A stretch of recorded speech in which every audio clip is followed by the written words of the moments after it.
నమస్తే, welcome to Telugu one cinema. This is దివేశ్రీ.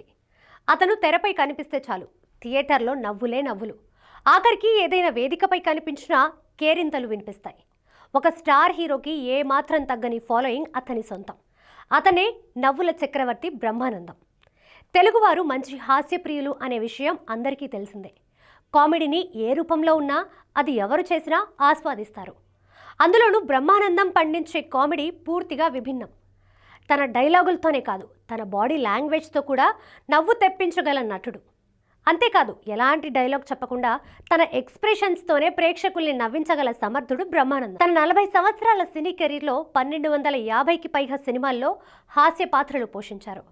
కేవలం హాస్య నటుడిగా 1250 సినిమాలు చేసి గిన్నెస్ బుక్ ఆఫ్ వరల్డ్ రికార్డ్స్లో స్థానం సాధించి తెలుగు వారి కీర్తి ప్రతిష్టలను ప్రపంచానికి చాటి చెప్పిన కమెడియన్ బ్రహ్మానందం. జగమెరిగిన బ్రహ్మానందం గురించి, ఆయన చేసిన సినిమాల గురించి ప్రస్తావించుకోవడం హాస్యాస్పదమే అవుతుంది. అయితే ఆయన జీవిత విశేషాలు, సినీ ప్రస్థానం, చేసిన పాత్రల తీరుతెన్నెల గురించి చెప్పుకోవడం సమంజసం అనిపించుకుంటుంది. 1956 ఫిబ్రవరి 1న అప్పుటు గుంటూరు జిల్లాలోని చాగంటివారిపాలెంలో కన్నెగంటి నాగలింగాచారి, లక్ష్మీ నరసమ్మ దంపతులకు 7వ సంతానంగా జన్మించారు బ్రహ్మానందం. సత్తెనపల్లి శబరయ్య హై స్కూల్లో 10th వరకు చదివారు. ఆ తర్వాత చదివించే ఆర్థిక స్తోమత నాగలింగాచారికి లేకపోవడం వల్ల సన్నిహితుడైన సున్నం ఆంజనేయులు సహకారంతో భీమవరం డిఎన్ఆర్ కాలేజ్లో ఇంటర్మీడియట్ డిగ్రీ పూర్తి చేశారు. ఆంధ్ర యూనివర్సిటీ నుంచి తెలుగు సాహిత్యంలో ఎంఏ పట్టా పొందారు. ఆ తర్వాత పశ్చిమ గోదావరి జిల్లా అత్తిలిలో 9 సంవత్సరాలు లెక్చరర్గా పనిచేశారు. ఖాళీ సమయాల్లో సినిమా తారలను ఇమిటేట్ చేస్తూ స్నేహితులను నవ్విస్తూ ఉండేవారు. అంతేకాదు, విద్యార్థులకు వినోదాన్ని అందిస్తూనే పాఠాలు చెప్పేవారు. ఇది చూసిన ఆయన మిత్రులు సినిమాల్లో ప్రయత్నించమని సలహా ఇచ్చారు. ఓసారి హైదరాబాద్ వచ్చినప్పుడు రచయిత ఆది విష్ణు పరిచయం అయ్యారు. బ్రహ్మానందంలోని టాలెంట్ని గుర్తించిన ఆయన దూరదర్శన్లోని పకపకలు అనే కార్యక్రమం నిర్వహించే అవకాశం ఇప్పించారు. ఆ రోజుల్లో దూరదర్శన్ తప్ప మరో టీవీ ఛానల్ లేని కారణంగా బ్రహ్మానందం చెప్పే జోకులు రాష్ట్రం నలుమూలలా పాకాయి. 1985లో నరేష్ హీరోగా వేజెళ్ల సత్యనారాయణ రూపొందిస్తున్న శ్రీ తాతావతారం చిత్రంలో మొదటిసారి నటించే అవకాశం వచ్చింది. విశేషం ఏమిటంటే, బ్రహ్మానందం పుట్టినరోజైన ఫిబ్రవరి 1న తొలిసారి మేకప్ వేసుకొని కెమెరా ముందుకు వచ్చారు. ఆ సినిమా నిర్మాణం ఆలస్యమైంది. ఈలోగా బ్రహ్మానందం గురించి జంధ్యాలకు తెలియడంతో తాను చేస్తున్న సత్యాగ్రహం చిత్రంలో గుండు హనుమంతురావు కాంబినేషన్లో ఓ క్యారెక్టర్ ఇచ్చారు. ఆ తర్వాత చెంటబ్బాయి షూటింగ్ సమయంలో బ్రహ్మానందంను చిరంజీవికి పరిచయం చేశారు జంధ్యాల. అప్పుడు తాను నటిస్తున్న పసివాడి ప్రాణం చిత్రంలో ఒక చిన్న క్యారెక్టర్ ఇప్పించారు చిరంజీవి. ఆ సినిమాలో బ్రహ్మానందం ఉన్నాడని కూడా ఎవరికి తెలీదు. అలా 3 సినిమాల్లో చిన్న చిన్న క్యారెక్టర్లు చేశారు బ్రహ్మానందం. 1987 జూలై 23న పసివాడి ప్రాణం విడుదలైంది. అదే సమయంలో జంధ్యాల దర్శకత్వంలో రామానాయుడు ఆహనా పెళ్ళంట చిత్రాన్ని ప్లాన్ చేశారు. ఆ సినిమాలో కోట శ్రీనివాసరావు కాంబినేషన్లో వచ్చే అరగుండు పాత్రను సుత్తివేలుతో చేయించాలి అనుకున్నారు. అయితే ఆ టైంకి ఆయన చాలా బిజీగా ఉన్నారు. అయినా అతని డేట్స్ కోసం ట్రై చేశారు, కానీ వీలు పడలేదు. ఆ సమయంలో రామానాయుడికి సత్యాగ్రహం చిత్రంలో నటించిన బ్రహ్మానందం గుర్తొచ్చి ఆ క్యారెక్టర్ అతనితో చేయించమని జంధ్యాలకు చెప్పారు. అప్పుడు బ్రహ్మానందంకి ఫోన్ చేసి పిలిపించారు. అలా సుత్తివేలు చేయాల్సిన పాత్ర బ్రహ్మానందంకి దక్కింది. ఆహా నా పెళ్ళంట విడుదలై ఘన విజయం సాధించింది. 16 లక్షలతో నిర్మించిన ఈ సినిమా 5 కోట్లు కలెక్ట్ చేసి రికార్డు సృష్టించింది. ఈ సినిమా బ్రహ్మానందంకి పెద్ద బ్రేక్ అని చెప్పాలి. ఈ చిత్రం తర్వాత ఆయనకి అవకాశాలు వెల్లువలా వచ్చి పడ్డాయి.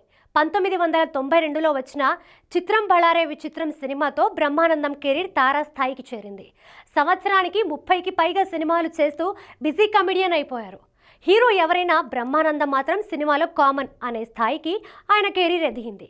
ఒక దశలో బ్రహ్మానందం లేకుండా ఏ స్టార్ హీరో సినిమా కానీ, ఒక రేంజ్ హీరో సినిమా కానీ ఉండేది కాదంటే అతిశయోక్తి కాదు. కొన్ని సినిమాలు బ్రహ్మానందం ఉండడం వల్లే బిజినెస్ జరిగాయి. బ్రహ్మానందం పోషించిన పాత్రల్లోని మేనరిజమ్స్, ఊత పదాలు, డైలాగులు ప్రజల్లోకి బాగా దూసుకు వెళ్ళిపోయాయి. దైనందిన జీవితంలో వాటిని తరచుగా వాడడం జనానికి అలవాటైపోయింది. అలాంటి వాటిలో చిత్రం బళారే విచిత్రంలోని నీ అంకమ్మ, మణి చిత్రంలోని కాన్తో గేమ్స్ వద్దు శాల్తీలు లేచిపోతాయి, ధర్మచక్రం చిత్రంలోని ఇరుక్కుపాలెం వల్లంటే ఎకసకాలుగా ఉందా, అనగనగా ఒకరోజు చిత్రంలోని నెల్లూరు పెద్దారెడ్డి ఎవరో తెలీదా మీకు, నువ్వు నాకు నచ్చావు చిత్రంలోని రకరకాలుగా ఉంది మాస్టారు, ఎన్నో చిత్రాల్లో వాడిన పదం జఫా. పోకిరి చిత్రంలోని పండగ చేసుకో, డి చిత్రంలోని నన్ను ఇన్వాల్వ్ చేయకండి రావు గారు, దూకుడులోని నా పర్ఫార్మెన్స్ మీకు నచ్చినట్లయితే ఎస్ఎంఎస్ చేయండి, ఇలా ఎన్నో సినిమాల్లో బ్రహ్మానందం చెప్పిన డైలాగులకు విపరీతమైన క్రేజ్ వచ్చింది. ప్రస్తుతం బ్రహ్మానందం ఎక్కువగా సినిమాలు చేయకపోయినా ఆయన నటించిన కామెడీ సీన్స్ టీవీల్లో ప్రతిరోజు మారుమోగుతూనే ఉంటాయి. అలాగే మీమ్స్లో, రీల్స్లో బ్రహ్మానందం రెగ్యులర్గా కనిపిస్తూనే ఉంటారు. వ్యక్తిగత జీవితం గురించి చెప్పాలంటే బ్రహ్మానందం భార్య పేరు లక్ష్మి. వీరికి గౌతమ్, సిద్ధార్థ్ సంతానం. వీరిలో గౌతమ్ పల్లకిలో పెళ్లికూతురు అనే సినిమాతో హీరోగా పరిచయం అయ్యారు. ఆ తర్వాత కూడా కొన్ని సినిమాల్లో కనిపించిన నటుడిగా ఆశించిన విజయాలు అందుకోలేదు.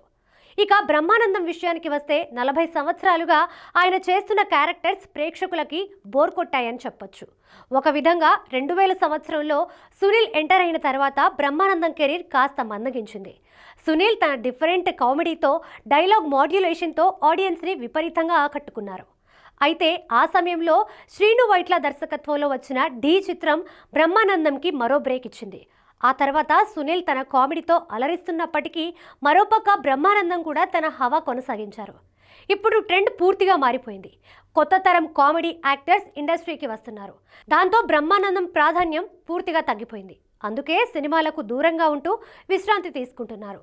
తను నటుడే కాకుండా మంచి చిత్రకారుడు కూడా. ప్రస్తుతం తన ఊహలకు తగ్గట్టుగా బొమ్మలు వేస్తూ కాలక్షేపం చేస్తున్నారు.